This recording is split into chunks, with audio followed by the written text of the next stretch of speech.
తొలి ఏకాదశి రాబోతోంది. తొలి ఏకాదశి నుంచి మనకు పండుగలన్నీ కూడా ప్రారంభమవుతాయి.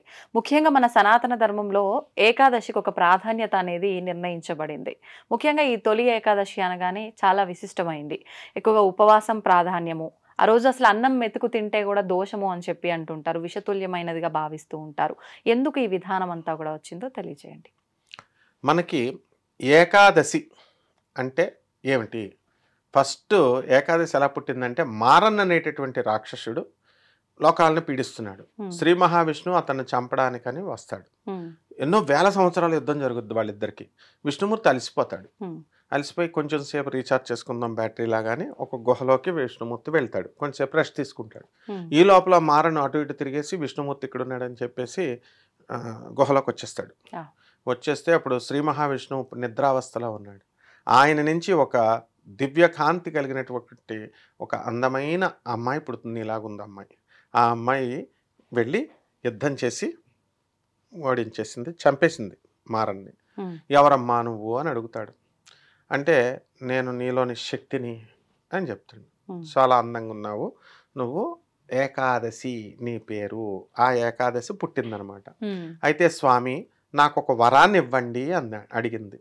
ఏంటమ్మా అంటే, నాకు ఈ రోజున నాకు ఉపవాసంతో ఎవరైతే ఉంటారో అటువంటి వాళ్ళకి మోక్షం ఇవ్వండి అని అడిగింది. అందువలన ఏకాదశి రోజున ఎవరైతే ఉపవాసం ఉంటారో వాళ్ళకి మోక్షం గ్యారంటీ. 100 రూపీస్ స్టాంప్ పేపర్ మీద రాసి ఇచ్చేయచ్చు.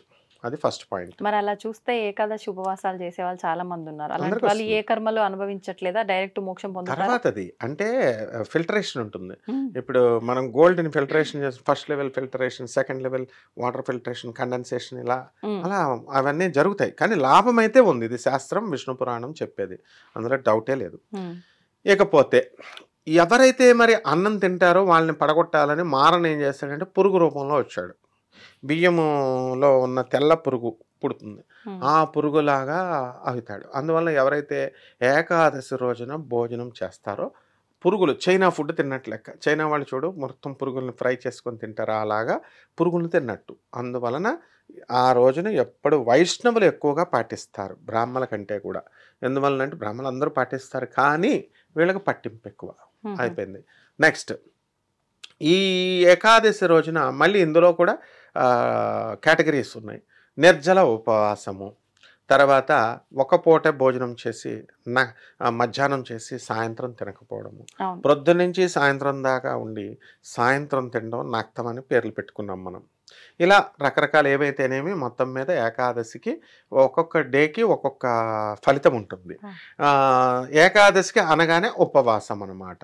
అందువలన ఎవరింటికి కూడా ఏకాదశి రోజున వెళ్ళకూడదు. వెళ్తే ఏమవుతుంది, వాళ్ళు ఏం మనకు ఫుడ్ పెట్టరు. కాబట్టి ఏకాదశి రోజున మనకి వాళ్ళు నిర్జల, మా ఆశ్రమంలో ఆనంద్ మార్గ ఆశ్రమంలో మాకు ఏకాదశి అయ్యేసరికి తలుపులు తాళాలు వేసేసేవారు.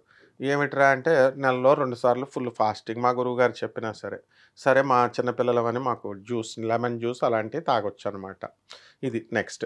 ఇక తొలి ఏకాదశి. తొలి ఏకాదశి అంటే ఏమిటి? అబ్బా, శ్రీమన్నారాయణమూర్తి యొక్క మనకి స్వామి సాక్షాత్కారం ఖచ్చితంగా దొరుకుతుంది. పండగలన్నీ కూడా ఆషాఢ మాసం అయిపోయిన తర్వాత మనకి ఇక అక్కడి నుంచి స్టార్ట్. దక్షిణాయనం, ఉత్తరాయణం మనకి వచ్చింది కదా. అందువలన ఫస్ట్ పూజ స్టార్ట్. ఈ రోజున ఏమవుతుంది, శ్రీ మహావిష్ణువు ఏం చేశాడు, ఆయన నిద్రలోకి వెళ్ళిపోతాడు, యోగ నిద్రలోకి వెళ్ళిపోతాడు. వెళ్ళిపోయినప్పుడు మరి పరిపాలన కొట్టేసుకుంటారు. క్లాస్లో టీచర్ పడుకుంటే ఏమవుతుంది, పిల్లలంతా ఒకళ్ళొకళ్ళు హడావిడి కొట్టేసుకుంటారు. అందువలన class leader number 1 who is the leader అని పిలిచేవారే, రారా నువ్వు మైండ్ చేయి క్లాస్ని, మేము పడుకుంటానని చెప్పి ఎలా అయితే ఇస్తామో పరమేశ్వరుణ్ణి హ్యాండ్ ఓవర్ చేస్తాడు ఈయన డ్యూటీస్కి, యాక్టింగ్ ప్రెసిడెంట్ కింద. అప్పుడు పరిపాలన శ్రీ లయకారకుడైనటువంటి పరమేశ్వరుడు 2 డ్యూటీలు తీసుకుంటాడు. ఇప్పుడు ఒక్కొక్క మినిస్టర్కి 2 3 పోస్టులు ఎలా ఉంటాయి, పోర్ట్ఫోలియోస్ అలా అనమాట. దేవాదాయ శాఖ మంత్రి, అటవీ శాఖ మంత్రి, ఇట్లా. సో ఇట్లా 2 పోర్ట్ఫోలియోస్ శివుడు నిర్వహిస్తాడు. అందువల్లనే ఈ శ్రీ మహావిష్ణువు యోగ నిద్రలో ఉంటాడు కాబట్టి రీఛార్జింగ్ ద బ్యాటరీ అనమాట. అందువలన ఈ యొక్క పండగలో పవలింపు సేవకి స్వామివారికి సాయంత్రాలు ప్రతిరోజు కూడా మన ఇంట్లో కూడా పవళింపు సేవలు చేయొచ్చు. ఈ పవళింపు సేవలకి ఎక్కువగా బృందావనంలో ఇది జరుగుతాయి. బృందావనంలో నిధివనము అని ఉంటుంది. సాక్షాత్తు శ్రీకృష్ణ పరమాత్మ రాధమ్మ తల్లి ప్రతిరోజు కూడా ఈ రోజున నిద్రపోతారు. అక్కడ ఆ నిధివనంలో ఒక రూమ్ ఉంటుంది. అది రాధాకృష్ణుల శయన మందిరము. మొత్తం అంతా దుప్పట్లు వేసేసి చక్కగా నీట్గా పెడతారు. ఫ్రూట్స్ అన్ని, పాలు, శోభనం పెళ్ళికొడికి ఎలా అయితే పెడతారో అట్లా పెడితే మర్నాడు పువ్వులు అన్నీ అక్కడ పెడతారు. మర్నాడు మార్నింగ్ తలుపులు తెరిచేసరికి అవన్నీ నలిగి ఉంటాయి. పాలు అన్నీ హాఫ్ ఈటన్ ఉంటాయి. ఇప్పుడు కూడా ప్రత్యక్షంగా చూసుకోవచ్చు. నిధివన్ రహస్యము బృందావనము. పగలేమో కోతులు, పక్షులు అన్నీ ఆడుకుంటాయి. విచిత్రం ఏంటంటే రాత్రి అయ్యేసరికి ఒక్క బటర్ఫ్లై కూడా ఉండదు, ఒక ఈగ ఉండదు, ఒక కోతి ఉండదు. ఉత్తప్పుడు అన్ని కోతులు ఉంటాయి.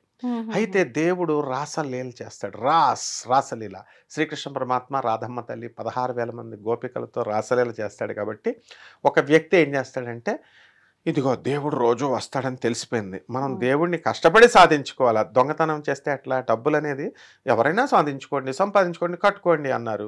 కాన్స్టిట్యూషన్ మనకు రాజ్యాంగం ఇచ్చింది. అయితే మనం అలా చేయము, మేము షార్ట్ కట్ మెథడ్స్లో దెబ్బేస్తాం, కబ్జాలు చేస్తాం, పోలీస్ కేసులు, కోర్టు కేసులు తప్పవు. ఇది కూడా అంతే. దేవుడిని కూడా మనము ప్రత్యక్షం చేసుకోవచ్చు. అందరికీ ఉంది హక్కు. సర్వజీవరాశులకి, మనుషులకే కాదు, సాలిపురికి, ఏనుక్కి, తర్వాత పాముకి, శ్రీకాళహస్తి వాళ్ళకు కూడా ఉంది. అన్ని హక్కులు ఉన్నాయని చెప్తోంది. ఆ టైంలో ఈ సాధువు ఏం చేస్తాడు, ఏమైనా సరే నాకు దేవుడు దొరుకుతాడు ఫ్రీగా, నేను పట్టేసుకుంటానని చెప్పేసి రాయి వెనకాల దాక్కుంటాడు. రాధాకృష్ణులు ఇద్దరు కూడా చూసిన వెంటనే అతనికి మైండ్ పోయింది, పిచ్చోడైపోతారు. ఇలా చాలా సంఘటనలు మనకి బృందావనంలో జరుగుద్ది. పవళింపు సేవ, ఈ తొలి ఏకాదశి సేవ అన్నది బృందావనంలోనే ఎక్కువ జరుగుద్ది. మనకి తర్వాత తిరుపతి ఇవన్నీ మనం చేస్తాము. కాబట్టి ఆ రోజు స్వామివారిని తులసి మాల అంటే చాలా ఇష్టం ఆయనకి. కాబట్టి తులసి మాలని కట్టి స్వామివారికి రామ, కృష్ణ, నారాయణ, సత్యనారాయణ ఇలా విష్ణు మనం రూపాలన్నిటిని కూడా ఈ తులసి మాలలు వేసి విష్ణు సహస్రనామాన్ని జపించి ఉపవాసం ఉండి చక్కగా స్వామివారిని కనుక మనము మంచి పనులు ఏకాదశి రోజున, ఇంకో రహస్యం ఎవరికి చెప్పద్దు అసలు, చాలా సీక్రెట్ అనమాట. ఏకాదశి విన్నా పర్వాలా, రామానుజాచార్యుడు వినేసి పైనుంచి మంత్రం ఓం నమో నారాయణాయ అని చెప్పేస్తాడు. అందరికీ మోక్షం వచ్చేసింది రామానుజాచార్యుల వల్ల దయ వలన. ఇప్పుడు మనం చెప్పేది కూడా అంతే. ఇప్పుడు ఆ ఏకాదశి రోజున కనుక దానం చేస్తే 1000 రెట్లు ఫలితం వస్తుంది. అందువలన చిన్న గుప్పెడు బియ్యమైనా పర్వాలేదు, ఏమైనా పర్వాలేదు, దానము చెయ్యాలి. అరే ఎట్లా సీక్రెట్ అని అందరికీ చెప్పేసారు, చోలో చెప్పాల్సిందే. అయితే గ్లాస్ నీళ్లు దానం చెప్పలేదు కదా, గ్లాసులో నీళ్లు కనుక దానం, వాటర్ దానం. ఇది ద్వారకాధీశ్ టెంపుల్లో సాక్షాత్తు రుక్మిణి అమ్మవారి దేవాలయంలో ఏకాదశి రోజున గ్లాసుల్లో నీళ్లు దానం చేస్తారు. ప్రతిరోజు చేస్తారు కానీ ఏకాదశి రోజున విశేషం. స్టీల్ గ్లాస్ అంటే గ్లాసులో వచ్చిన భక్తులకల్లా ఒక్కొక్క గ్లాస్ నీళ్లు. అక్కడ దూర్వాస మహాముని రుక్మిణి అమ్మవారికి శాపం పెట్టేస్తాడు. ఏకాదశి రోజున రుక్మిణి అమ్మవారికి ఏమవుతుందంటే, ఒక రోజున అబ్బా నేను చాలా అనుకూల భార్యనని మొత్తం అందరూ చెప్తున్నారు. ఇప్పుడు సత్యభామకి గర్వం వచ్చింది, నేనే అందగత్తెనని. గరుత్మంతుడికి నేనే వేగం అని వచ్చింది. సుదర్శన చక్రానికి నేనే చాలా శక్తిమంతుడని వచ్చింది. అందరికీ వచ్చింది కానీ రుక్మిణికి రాదు కదా అన్నారు. కానీ రుక్మిణికి కూడా వచ్చింది. నేను చాలా అనుకూలవతిని అని అంటే, విష్ణుమూర్తి శ్రీమన్నారాయణుడు దేవాది దేవుడు ఇంత చిన్న లేశమాత్రం లోపం వచ్చినా మనలో క్లీన్స్ చేసేస్తాడు. వెంటనే ఏం చేస్తాడు, దూర్వాస మహర్షిని హోస్ట్ కింద పిలుద్దాం, గెస్ట్ కింద పిలుద్దామని పిలిచారు. భోజనానికి రమ్మంటే ఆయన రోజు ఏకాదశి అయితే సరే, ఏకాదశి వెళ్ళిపోయిన తర్వాత ద్వాదశి రోజున భోజనాలు పండగ అనమాట. భంగం చేయాలా ఆ వ్రతాన్ని రాత్రి. ఆ టైంలో పిలిస్తే ఆయన ఏం చేస్తాడు, శిష్యులతో కలిసి స్నానం చేస్తూ ఉంటాడు. రాడు. రుక్మిణి అమ్మవారిని పిలుద్దామని చెప్పి రథం మీద శ్రీకృష్ణుడు, రుక్మిణి అమ్మవారు ఇద్దరు వెళ్తారు. రుక్మిణీదేవికి దాహం వేస్తుంది, వాటర్ అని అడుగుతుంది. అడగగానే శ్రీకృష్ణ పరమాత్మ బొట్టన పెడతా ఇలా అనగానే గంగ వస్తుంది, నీళ్లు తాగేస్తుంది. దూర్వాసుడు కోపం వచ్చేస్తుంది. నన్ను గెస్ట్ కింద పిలిచి నువ్వు ముందు తాగిస్తే ఎట్లా అని చెప్పేసి అసలు ఈ ద్వారకలో ఉన్న వాటర్ అంతా కూడా నీటికి తాగడానికి పనికిరాదని శాపం పెట్టేశాడు. గోమతి నది వాటరు ఉప్పు అయిపోయాయి 20 కిలోమీటర్స్ వరకు అని చెప్పాడు. అందువల్ల ఇప్పుడు 20 కిలోమీటర్స్ బార్డర్లో రీజియన్లో రేడియస్లో వాటర్ తాగడానికి పనికిరాదు.